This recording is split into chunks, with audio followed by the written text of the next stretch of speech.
கர்த்தருக்குள் அன்பான தேவ பிள்ளைகளே, ஆண்டவரும் இரட்சகருமாகிய இயேசுவின் நாமத்தில் உங்களுக்கு என் அன்பின் வாழ்த்துதலை தெரிவிக்கிறேன். இந்த நாளிலேயும் ஏசாயா 54 அதனுடைய 15வது வசனத்தை வாசிக்கிறேன். இதோ உனக்கு விரோதமாய் கூட்டம் கூடினால் அது என்னாலே கூடுகிற கூட்டம் அல்ல, எவர்கள் உனக்கு விரோதமாய் கூடுகிறார்களோ அவர்கள் உன் பட்சத்தில் வருவார்கள் என்று எழுதியிருக்கிறத பார்க்க முடியும். இன்னைக்கு என் மெசேஜோடைய தலைப்பே என்ன தெரியுமா? உன் பட்சத்தில் வருவார்கள் என்று பேச விரும்புகிறேன். பிரதர், நிறைய பேர் என் பட்சத்தில் இல்லாம எனக்கு விரோதமாக தான் நிறைய பேர் நிற்கிறாங்கன்னு நீங்க சொல்லிக்கிட்டு இருக்கலாம்.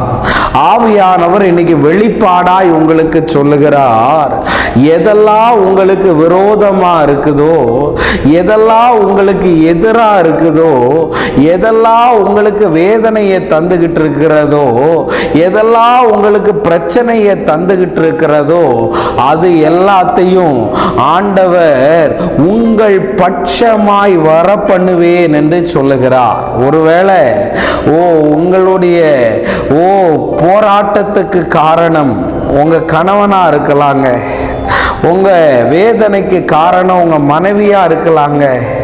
ஒருவேளை பிரதர், என் ஆஃபீஸில் நான் வேலை செய்கிற இடத்துல ஒரு டீமாக டார்கெட் பண்ணி ஃபுட்பால் மேட்சில் பந்தாடுற மாதிரி எல்லாரும் என்னை பந்தாடிக்கிட்டு இருக்கிறாங்கன்னு நீ நினச்சி அழுது கொண்டு இருக்கலாம்.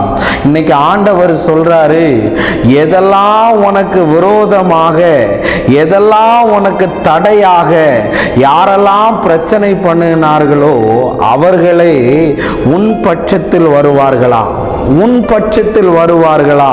இந்த வேலையை விட்டு இந்த மனுஷன் நிறைய குடைச்சல் தரான், இதுக்கு மேல இந்த மனுஷனோட வாழ முடியாது, இந்த வேலையை செய்ய முடியாது, இந்த பிசினஸ்ல ஒன்னா சேர்ந்து பண்ண முடியாதுன்னு சொல்லிட்டு இருக்கிறியா? இன்னைக்கு ஆண்டவர் சொல்றாரு, உன் பட்சத்தில் வருவார்கள், உனக்கு ஆதரவாக வருவாங்க, உனக்கு உதவி செய்ய வருவாங்க, உனக்கு சப்போர்ட்டுக்குன்னு வருவாங்க, உனக்கு நான் நிற்கிறேன்னு சொல்லி வருவாங்க. உன் பட்சத்தில் வருவார்களா? ஏன் உங்க பட்சத்தில் உங்களுக்கு விரோதமா கூடினவங்க வருகிறாங்கன்னு கேட்டா, ரோமர் 8வது அதிகாரம் அதனுடைய 31வது வசனத்தில் எழுதியிருக்கு, இவைகளை குறித்து நாம் என்ன சொல்லுவோம்? தேவன் நம்முடைய பட்சத்தில் இருந்தால் நமக்கு விரோதமாய் நிற்பவன் யார்? இன்னைக்கு யாராவது உங்களுக்கு விரோதமா கூட்டம் கூடுறாங்க, யாராவது உங்களை டார்கெட் பண்றாங்க, யாராவது டீமா சேர்ந்து உங்களை அழிக்கணும், வேலையை விட்டு தூக்கணும்னு சொல்லிக்கிட்டு இருந்தாங்கன்னா, இன்னைக்கு சொல்ல வரேன், உன் பக்கத்தில் உன் பட்சத்தில் யாரும் இல்லைனாலும் இந்த வேதவசனம் சொல்லுது, அவர் உன் பட்சத்தில் இருந்தா உனக்கு விரோதமாய் நிற்பவன் யார்? சங்கீதம் 91 என்ன சொல்லுகிறது தெரியுமா? உன் பக்கத்தில் 1000 பேரும் உன் வலதுபுறத்தில் 10,000 பேர் விழுந்தாலும் அதை உன்னை அணுகாதுன்னு ஆண்டவர் சொல்லுகிறார். ஏன்னா தேவன் யார் பக்கம் தெரியுமா? உன் பட்சத்தில் இருக்கிறார். அதனால உனக்கு விரோதமா கூடினவங்க எல்லாம் உன் பட்சம் வருவாங்க, நீ நல்லா இருப்ப. ஜெபம் பண்ணலாம். அன்பான நல்ல ஆண்டவரே, இந்த நேரத்துக்காக உமக்கு நான் நன்றி சொல்லுகிறேன்.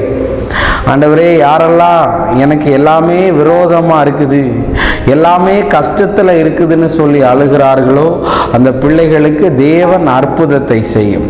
இயேசுவின் நாமத்தில் வேண்டுகிறேன் நல்ல பிதாவே. ஆமேன், ஆமேன், ஆமேன். God bless you. கர்த்தர் உங்களை ஆசீர்வதிப்பார்.